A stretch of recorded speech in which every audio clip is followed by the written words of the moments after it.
da graça. Nós cremos que a salvação não é mérito nenhum do homem, 100% Jesus. Ele fez tudo, pagou o preço, fechou a conta, morreu na cruz, ressuscitou para mostrar que eu e você vamos ressuscitar, e Ele está à direita do Pai, intercedendo por nós. Esse é o evangelho que nós cremos, o evangelho que nós pregamos. E eu queria ir lá para Efésios, capítulo 2, versículo 8 e 9.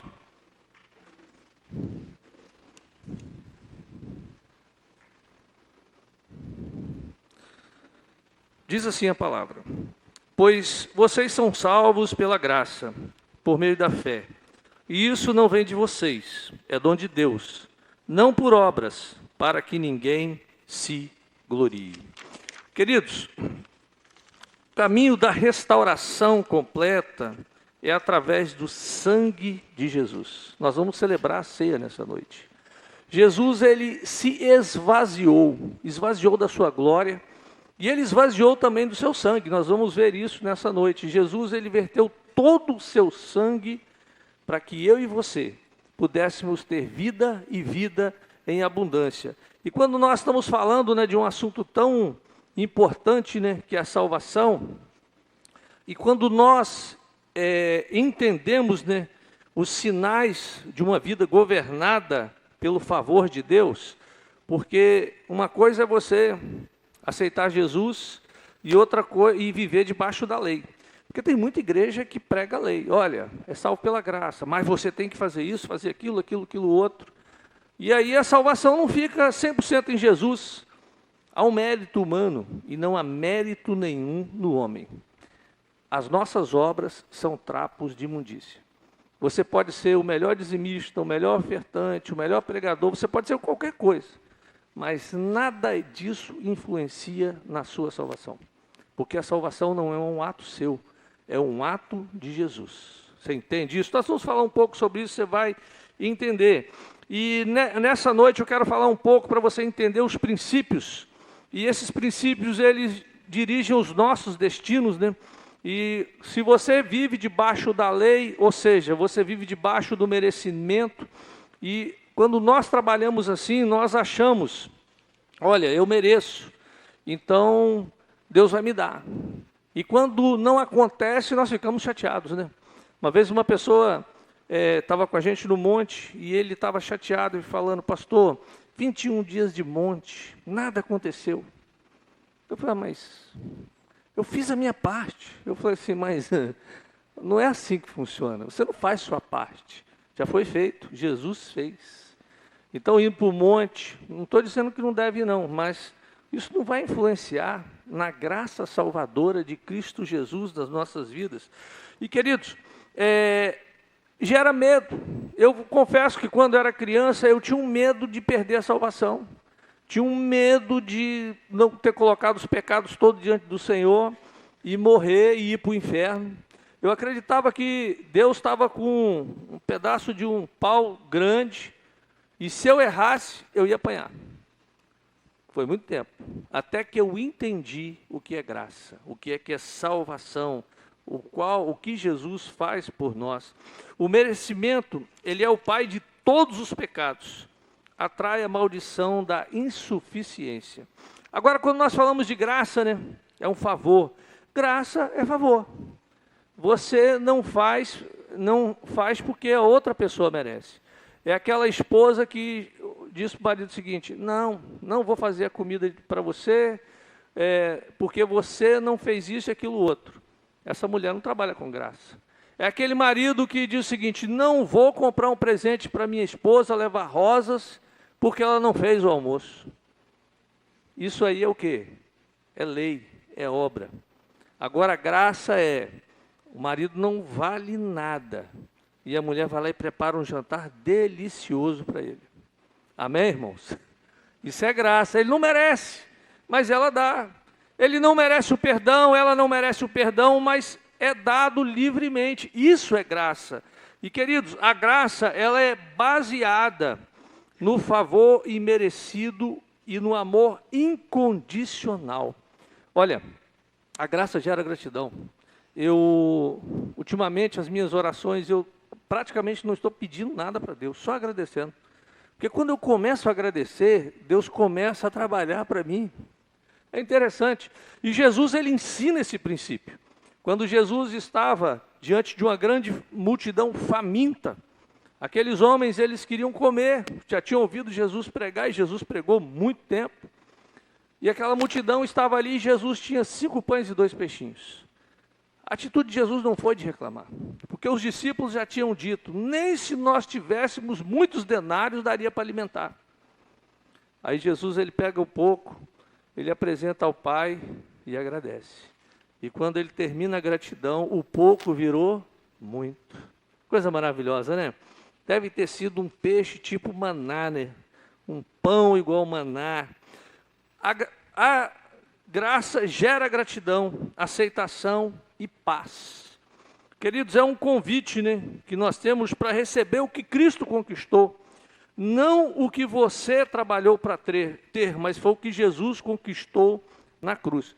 Aí nós vemos, né, quando você está na carne, que é a síndrome do trabalhador da primeira hora. Jesus, ele conta essa parábola lá em Mateus, no capítulo 20, e ele diz que um homem tinha uma terra e precisava de trabalhadores, e esse homem lança o chamado, e vem pela manhã, primeira hora, chega o trabalhador, e ele fala, vou te pagar 1 denário pelo trabalho de todo dia.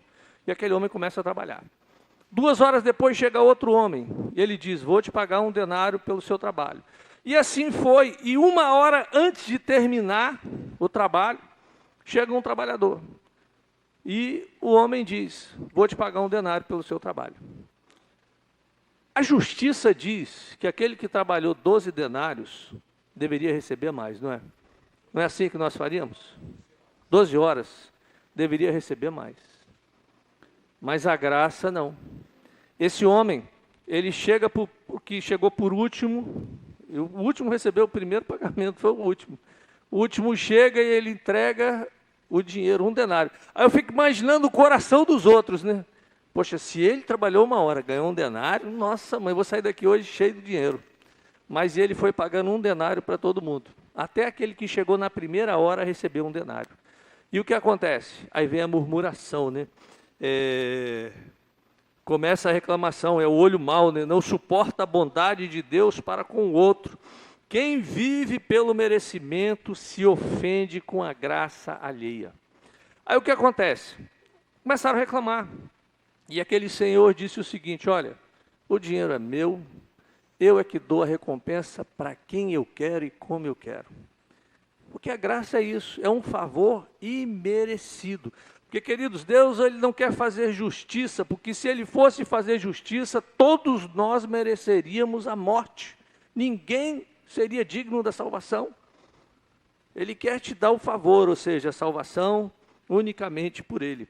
E aí eu quero nessa noite falar, isso foi a introdução, para te falar o que a cruz conquistou.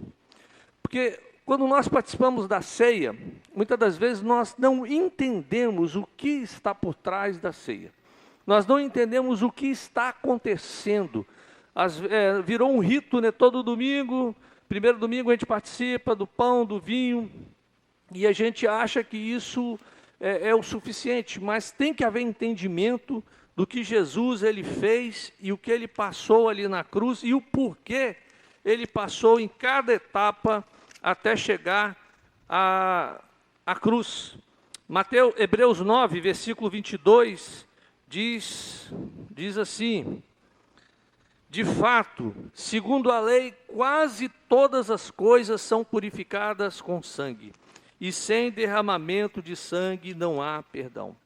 Queridos, a aliança de sangue era algo comum na época de Jesus. A aliança de sangue, ela trazia consigo um compromisso muito sério. Porque quando 2 homens, 2 povos faziam uma aliança de sangue, eles estavam dispostos a entregar a vida. E eu li várias vezes isso e eu não entendia bem, né? Até que um dia eu estava assistindo um documentário, até falei hoje pela manhã sobre isso. Não sei se vocês já viram aquele documentário do cara que sai buscando café no mundo todo. Ele vai para cada lugar remoto, difícil. E esse homem, ele chegou num país de estradas ruins e falaram com ele, lá no alto das montanhas, tem um povo que produz um café de excelente qualidade. E ele foi, subiu, andou, e chegou, encontrou o café, viu que o café era bom, e aí ele fez amizade com o chefe daquela vila, e falou: quero comprar o café de vocês todos. Mas ele tinha que dar o dinheiro, ele tinha que transportar o café, e ele não tinha as duas coisas ali. E aí ele e o chefe fazem uma aliança, eles cortaram a mão um do outro, apertaram a mão e deixaram o sangue cair num copo, colocaram lá alguma coisa dentro, e eles beberam. Ali eles fizeram uma aliança. Ele disse o seguinte: a partir de hoje, você é como eu. E quando o homem falou isso, eu falei: cara, foi o que Jesus falou, foi o que Deus falou, que a partir do sacrifício de Jesus, nós nos tornamos como Ele. Eu falei: rapaz, isso esclareceu para mim. E aí aquele homem disse: olha, toma o meu cajado, toma a chave do meu carro, era uma caminhonete, e você pode levar. E aquele homem encheu o carro de café e desceu nas montanhas. E quando chega próximo à cidade, pega uma avenida de asfalto, aí a polícia para o carro dele. A polícia para e fala: esse carro é do chefe da tribo lá das montanhas, você roubou esse carro? Ele falou assim: não. Aí pegou o bordão, o cajado e falou: eu tenho uma aliança de sangue com ele. Aí o policial escoltou ele até o porto, levou tudo, ajudaram eles, porque o chefe era um homem muito importante. E queridos, quando nós entendemos a aliança que Jesus ele faz conosco, quando Jesus participa da ceia com os discípulos, um dos momentos mais lindos e o momento mais aguardado da história, desde o dia da queda, o dia mais importante que teve nessa terra foi o dia que Jesus se reúne com os discípulos. E ele celebra uma aliança não por obras, mas pelo sangue de Jesus. Porque até aquele momento, aqueles homens, eles estavam acostumados a merecer algo de Deus. Mas ali Jesus, ele diz: olha, eu vou dar tudo que eu tenho, para que vocês recebam tudo do céu. E naquela mesa estava Judas, o traidor, o avarento.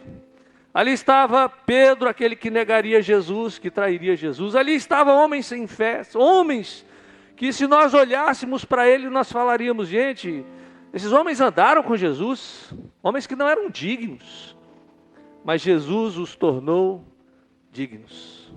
É o que a cruz faz conosco. E primeiro momento de Jesus que ele começa a derramar o sangue, não foi na cruz, ele começa lá no Getsemane. O jardim Getsemane era um local onde havia muitas plantações de oliveiras, até hoje tem, se você for em Israel, em Jerusalém, está o jardim Getsemane, e existem oliveiras da época de Jesus. A oliveira vive 5.000 anos, troncos grossos, com galhos saindo de um tronco que parece estar morto. E quando eu cheguei no Getsemane, e aquele lugar impactou a minha vida. E foi quando eu fiquei com isso na cabeça: Getsemane, um dia que eu for pastor de uma igreja, começar uma igreja, vai ser Getsemane. Porque Getsemane significa prensa. Jesus, ele foi prensado, era onde as oliveiras, as azeitonas eram prensadas para retirar o azeite. E Jesus ali, ele foi prensado, onde ele teve que decidir entre a vontade dele ou a vontade do Pai, onde ele tinha que decidir se ele cumpriria a vontade de Deus.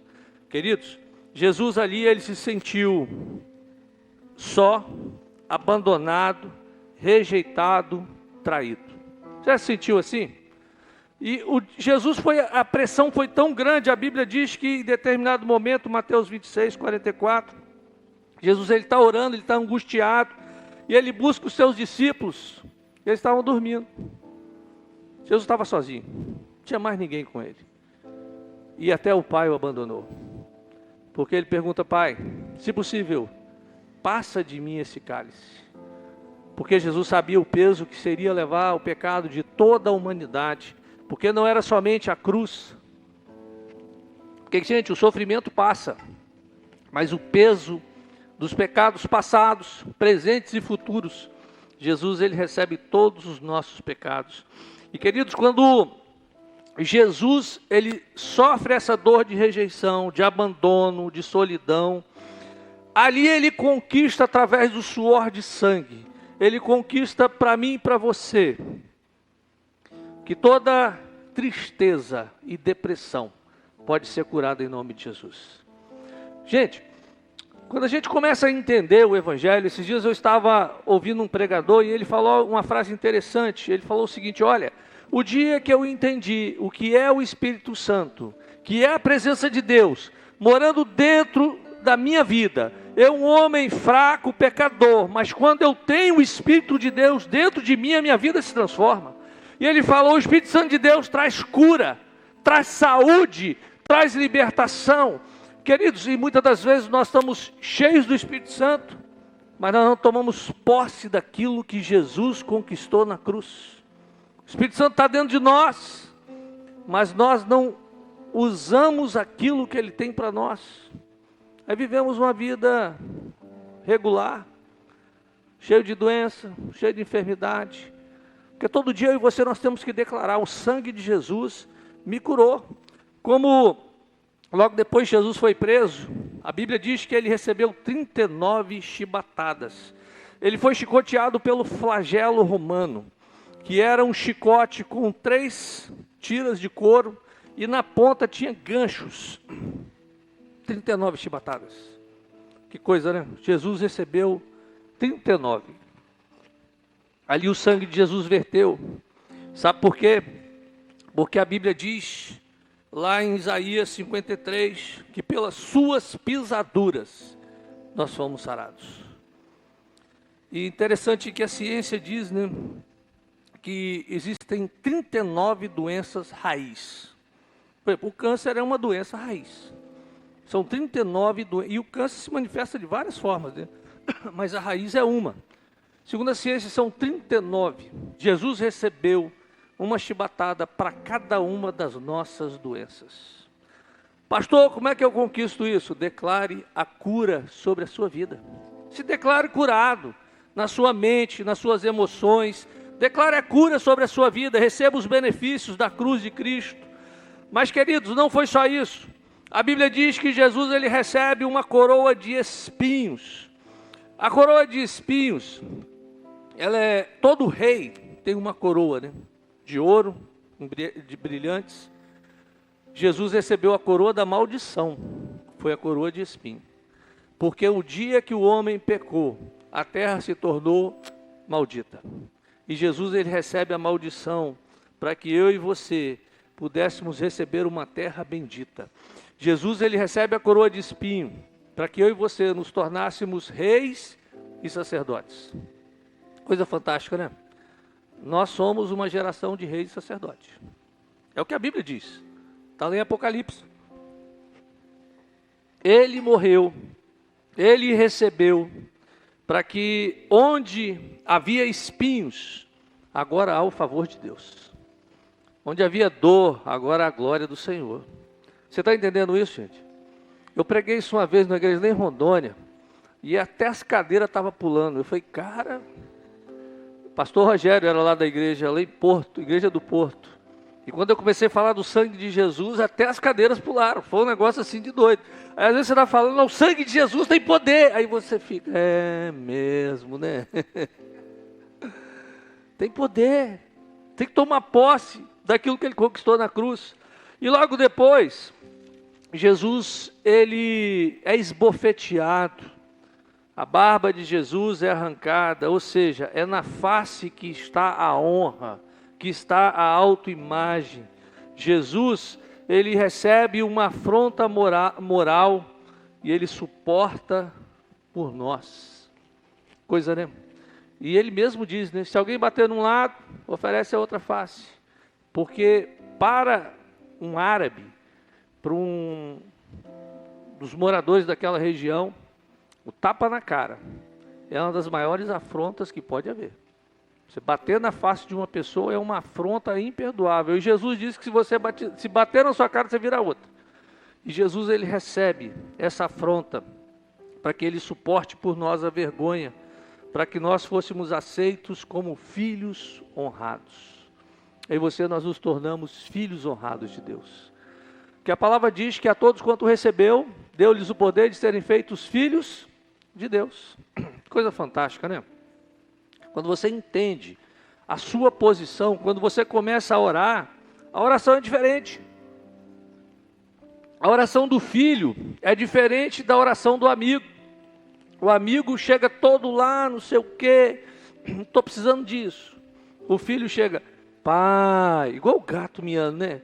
Pai, aí pronto. Até hoje, a minha filha, quando liga para mim, quando ela fala pai, ai meu Deus, é quanto, hein? E vai tudo, se tiver, vai. Né? Deus é pai, Ele é pai. E Ele nos recebe, nos torna filhos, filhos honrados, filhos aceitos pelo nosso Deus. É diferente quando um filho ora.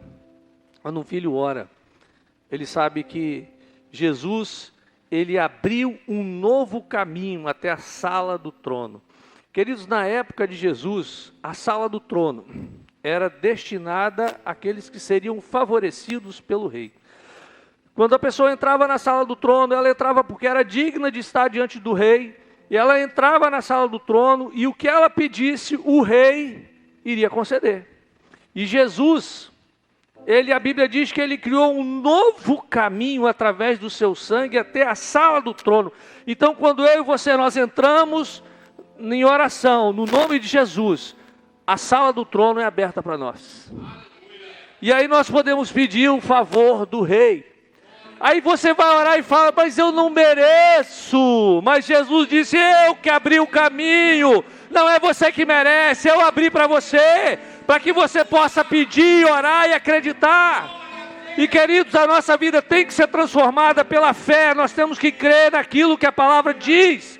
Nós não podemos viver como meninos inconstantes e acreditando que Deus não nos ama. E aí nós vivemos uma vida de medo. Uma vida onde nós tentamos agradar o Pai. E querido, por mais que você se esforce, as suas obras são trapos de imundícia. Porque a obra máxima Jesus fez. É a cruz, é a graça. E aí, queridos, continua, né? São 7 benefícios que a cruz traz para nós. A Bíblia diz que Jesus teve as mãos perfuradas quando ele foi crucificado. Mão tem a ver com produtividade. É através do trabalho das nossas mãos, né? A Bíblia diz que é pelo trabalho das nossas mãos. A Bíblia diz que Jó, onde ele colocava a mão, o diabo disse, né? O diabo falou, olha, onde esse cara põe a mão, prospera. Mão abençoada. Coisa fantástica, né? Então, quando Jesus tem as mãos perfuradas, as mãos não apenas trabalham, mas elas multiplicam e abençoam. Ali Jesus restaurou a nossa produtividade. Queridos, não é o governo, não é a crise, é Deus. Se Deus está com você, você vai abrir poço no deserto e vai nascer água. É Deus. Ele restaura a produtividade das nossas mãos e nós temos que tomar posse disso. Em vez de nós vivermos pelo nosso esforço, né? Não, estou fazendo isso, fazendo aquilo outro. Orar, Senhor, pão nosso de cada dia me dá hoje. As contas estão aqui, Jesus, para hoje. E crer. E crer que Ele vai trazer a provisão. Trabalha com vendas, começa a colocar diante de Deus. Senhor, eu preciso essa meta. Eu preciso alcançar isso aqui. No trabalho, em tudo que nós fazemos, nós temos que colocar diante de Deus, porque as nossas mãos, elas foram abençoadas pelo sangue de Jesus. Jesus teve os pés perfurados. Olha, aqui significa propósito, restauração. Nós vivemos hoje uma geração que não sabe o que ela é. Esses dias eu estava vendo uma reportagem, eu fiquei impressionado. Jovens que se achavam que eram cachorros, é uma doença chamada Terrian, né? É uma doença, porque uma pessoa normal não vai botar um focinho, um rabo e vai ficar andando de 4, né? Isso aí para mim é doente, isso é questão de psiquiatria.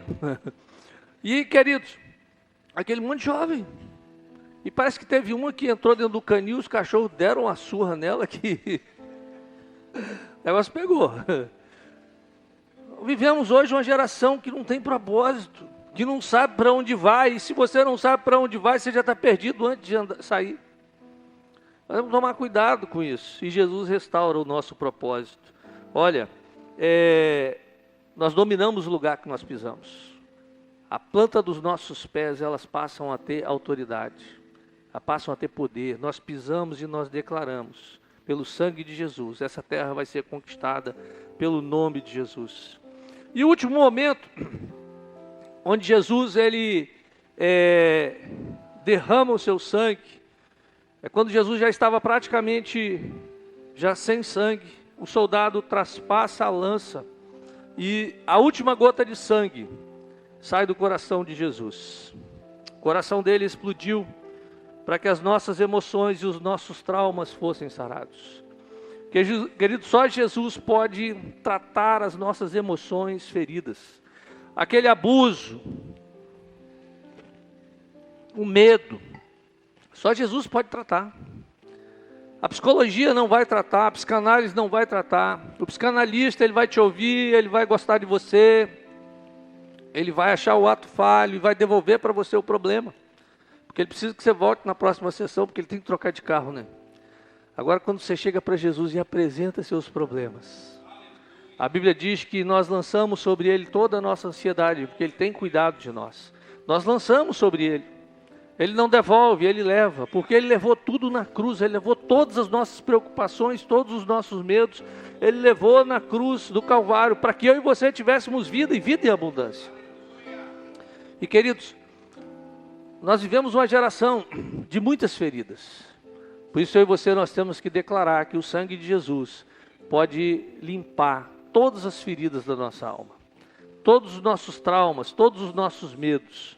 Aí, queridos, voltando, né, para a graça, para ativar tudo isso, é crer versus sentir. Sentir, você, não, estou sentindo uma atmosfera, estou sentindo amor. Isso aí, sentimento muda, sentimento engana. Agora eu creio que Jesus morreu por mim. Eu creio que eu sou filho de Deus. Eu creio. É diferente. É igual amor. Amor é decisão, gente. Você não entra no casamento, estou te amando. O amor, esse amor aí é uma paixão. E paixão é fogo, né? Que pode apagar a qualquer momento. Mas você entra decidido a amar. Amar. Amar defeito, amar virtude. Você entra decidido a amar a pessoa. Então, quando nós entendemos e nós cremos, por isso é que a salvação não é pelas obras. A salvação é pela graça mediante a fé. Você tem que crer que o sacrifício foi suficiente. Você tem que crer que a graça é para você. Você tem que crer que a cura é para você, que a saúde é para você, que a prosperidade é para você. Você tem que crer. É assim que funciona. Agora, se você sentir, eu estou me sentindo próspero, emoção. O crer é na nossa razão, é na nossa mente. Nós temos que crer que Ele é suficiente. Os que vivem na lei do merecimento estão sempre analisando. E os que vivem pela graça apenas creem que Ele fez tudo, que Ele é suficiente. É diferente. A graça não é uma emoção, não é um arrepio, um êxtase. É uma posição espiritual garantida pelo sangue. É uma posição. Então todos os dias acorde e declare: eu sou amado, não pelo que fiz, mas pelo que Ele fez. Isso pode mudar toda a sua vida, tá? Eu sou amado não pelo que eu fiz, porque, gente, de manhã eu contei uma história, mas aí estava um casal aqui que a gente participou da mesma história, aí eu não usei esse casal, usei um outro casal como exemplo que tinha acontecido a mesma coisa. Como hoje à noite eles não estão, vou falar deles. Mas esse casal, eles ansiavam muito por uma filha, por um filho, né? E a esposa ficou grávida, foi uma alegria, foi aquela felicidade, porque ela não conseguia engravidar. E num domingo aqui, Deus fez um negócio muito doido e um monte de mulher ficou grávida. E aquele homem, aquele casal tiveram a filha, e eu e Vanusa fomos visitar. Estava com poucos dias, nós fomos lá fazer a visita. E quando a gente chegou na casa, o casal nos recebeu, e a filha tinha uns 3 dias que não fazia o número 2. Aí, ela fez na hora que a gente estava lá, né? A mãe e o pai estavam numa felicidade. Quando eles abriram a fralda e tinha aquele presente, né? Eles estavam alegres. E eu comecei a pensar, eu falei, para alguns, isso não é bom, mas para outros é bênção. Queridos, aqueles que vivem pela graça, eles creem no favor de Deus, eles creem que são amados, independentemente se ele fez o número 2. Jesus ama, porque ele sabe quem nós somos, é por isso que ele é o nosso advogado. Nós temos que ter uma certeza do amor de Deus, e é a única defesa eficaz contra o pecado, essa certeza que nós somos amados do Pai.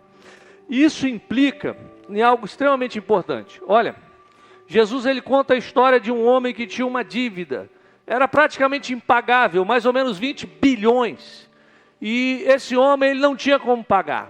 Está lá em Mateus capítulo 18, aí você vai entender a matemática da graça, né? Jesus paga o impagável, ele paga aquilo que ninguém poderia pagar. E pela manhã eu contei uma história. Eu tive o privilégio de fazer capelania em hospital e em presídio, e tenho muitos testemunhos. Eu lembro de quando eu comecei capelania no presídio, e aí eu fui procurar o coronel, que o presídio lá em Cachoeiro, na Monte Líbano, era um coronel, estava sob intervenção. E quando eu cheguei para o coronel, eu falei, olha, eu queria fazer culto aqui toda semana. Ele, beleza, pastor, pode. Mas você vai ter que ir lá pedir para o líder de cada ala. Porque do muro para fora, eu mando. Do muro para dentro, eles que mandam. Aí eu fui lá, cheguei. Aí um cara desse tamanho assim, ó, magro, bravo igual uma onça. 4 condenações de homicídio. E aquele homem, quando eu cheguei para ele, falou o seguinte, olha, eu queria fazer um culto aqui, né? Ele, pode sim, pastor. Na frente da minha cela. Aí eu, beleza. Aí todo domingo, quando eu chegava, ele falava com os presos, né? Pastor chegou. Aí todo mundo vestia a camisa e ia para a grade. E se alguém não fizesse, ele pegava depois lá fora. Aí eu cheguei para esse homem e falei, mas por que você não aceita Jesus? Porque, gente, é triste. Estava falando isso pela manhã. Mas mais de 40% dos presos são desviados de alguma igreja. Eu encontrei Miqueias preso, Zacarias, Jonas estava na cadeia. Você vê como o negócio estava sério. E quando a gente cantava aquele hino, a primeira vez, eu não sei cantar, né? Eu não sou igual o pastor Jonathan, que tem essa voz. Não sou igual o Hudson, que canta muito, né? Mas, quando a gente fala, e nem sei tocar, né?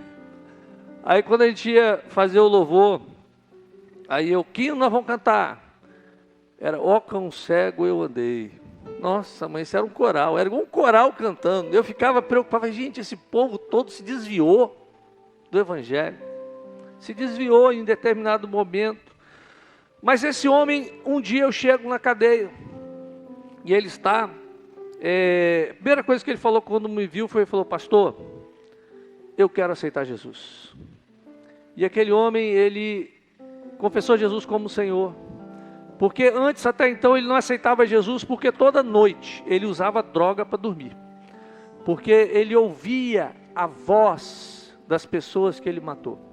Porque, queridos, quando nós não recebemos a salvação, quando nós não confessamos os pecados, o diabo ele fica com a escrita da dívida. Todo dia o diabo visitava a mente dele e falava, olha, você fez isso, fez aquilo. E para dormir ele se drogava, dopava. E aquele homem aquele dia falou, pastor, eu quero aceitar Jesus. Na outra semana, eu cheguei o semblante era outro. Ele falou: pastor, 1 semana sem usar droga, não ouço mais voz nenhuma condenação. Porque a Bíblia diz que nenhuma condenação há para aqueles que estão em Cristo Jesus. Não há condenação, nós somos libertos. E queridos, é o amor que perdoa. Jesus, ele pagou 10 mil talentos, 20 bilhões, impagável por você. E aí esse irmão sai da presença do rei, após receber um perdão de mais de 20 bilhões, e encontra um amigo que devia 100 reais. Aí esse amigo não tinha o dinheiro, e ele não perdoa. Não perdoa. Era tão pouco, né? Foi perdoado por tanto, e não consegue perdoar tão pouco. E algo que eu aprendi é que quem não perdoa diz: eu mereci o perdão de Deus, mas você não merece o meu. Isso anula a graça, gente. Perdão, nós temos que... Perdão é a coisa mais difícil que tem, tá? Perdoar é muito difícil. Você só perdoa com o Espírito Santo. Porque... E perdoar não é você esquecer. Perdoar é tirar a dor. Você continua lembrando, você continua vendo, mas você não sente a dor da traição, a dor do engano, porque isso já saiu da sua vida. Quem viveu a graça, perdoa fácil. Quem muito foi perdoado, muito ama. É assim que funciona. E aí, queridos, nós encontramos a generosidade. Quem recebeu a graça, é por isso que na igreja a gente não fica apelando por dinheiro. Os irmãos sabem, nós não ficamos aqui apelando. A igreja está fazendo um monte de coisa, está construindo, está fazendo, está reformando, está com missionário. Mas existem irmãos que são tão agraciados, que eles perguntam: pastor, o que eu posso fazer para ajudar? Né? O irmão Eduardo, mesmo exemplo. Ele que está fazendo essa decoração bonita aí na igreja, vai ficar bonito. O cara é decorador, não sabia que ele era decorador não. O cara tem uma expertise diferente. Isso é gratidão. Eu faço porque eu sou grato. Eu não faço porque eu quero algo, mas é porque eu sou grato. E a história de Zaqueu é interessante, né? Zaqueu era o pior homem da região, porque ele cobrava impostos e ele cobrava adulterando o valor. Ele era um homem odiado. Tanto é que quando Zaqueu ele vai ver Jesus, ele queria ver Jesus. E gente, Jesus era o rabi, era o mestre. Um mestre, um rabi, não entrava na casa de qualquer um. Imagina, eu fui convidado para almoçar na casa do Marquinhos. Marquinhos? Benção, né? Churrascão. E aí, queridos, eu sou o mestre. Será que eu posso ir na casa do Marquinhos? Como é que o Marquinhos é? Puxava todo o DNA dele para poder ir. Se tivesse alguma coisa fora, eu não ia na casa dele. E Zaqueu, ele sabia que ele era pecador, ele sabia que não era digno de estar perto de Jesus. E ele sobe no alto de um pé de sicômoro, e queridos, era cheio de espinhos. Ele sobe para ver Jesus. E Jesus, ele olha para o indigno, olha para aquele homem.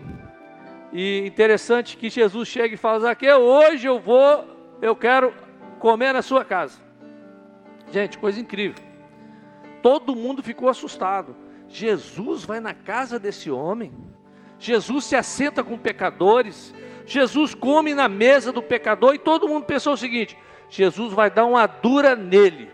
Jesus vai mandar desalojar os demônios tudo hoje. Foi o que a galera pensou, né? Os fariseus estavam pensando assim.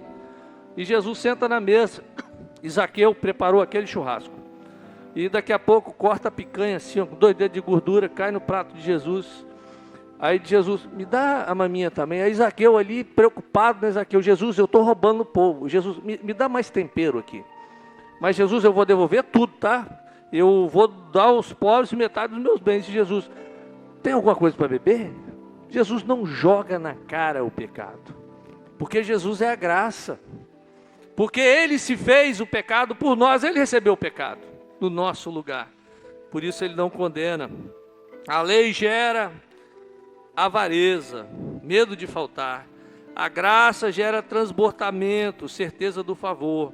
Quem é amado não tem medo de dar. E queridos, é o que nós temos experimentado. A graça que tem alcançado os irmãos, ela tem feito, trago prosperidade. E as pessoas que são prósperas, elas têm doado. Nós vamos ter agora dia 21, o dia dos embaixadores e das mensageiras, né? Há um desafio dos conselheiros da organização dos adolescentes, de cada um trazer um convidado. E vai ter muita comida aqui na igreja. E aí, se você sabe fazer um bolo, uma torta, um negócio gostoso, já traz, né? Pode trazer, né, Gabriel? Pode trazer para sobrar, para essas crianças comerem, ou seja, e saberem o que é gratidão. E aí, queridos, último ponto que eu queria falar nessa noite, a gratidão radical, né? Aí em Lucas 17 nós vamos encontrar a história. Jesus, ele encontra 10 homens leprosos, e um era samaritano. E Jesus diz, olha, vão lá na fonte lá e se lavem. Aqueles homens foram, todos os 10 acreditaram no milagre, os 10 foram. Mas só um voltou para agradecer. E aquele que voltou era justamente um samaritano. Ele era um estrangeiro, ele sabia que ele não tinha direito à bênção. Os religiosos, os outros 9 que eram judeus, eles achavam que a cura era direito. Eu mereço ser curado, porque eu sou da descendência de Abraão. O estrangeiro sabia que era a favor. Isso é a gratidão. Aí Jesus diz, né? A tua fé te salvou. Sozo, cura completa. A gratidão é o selo final de quem sabe que não merecia. E aí, queridos, para a gente participar da ceia, saia do tribunal, entre na sala de banquete. Saia do tribunal, do julgamento, da lei. Vem para a mesa de banquete do Senhor. O diabo quer discutir seu merecimento. Deus quer celebrar a sua filiação. Não lute com força de vontade, lute com a revelação do amor. E aí, essa declaração, eu queria que você repetisse comigo. Essa declaração diária. Eu sou amado de Deus, minha dívida foi paga, eu não vivo para ser aceito, eu vivo porque fui aceito. Vamos lá, vamos repetir? 1, 2, 3. Eu...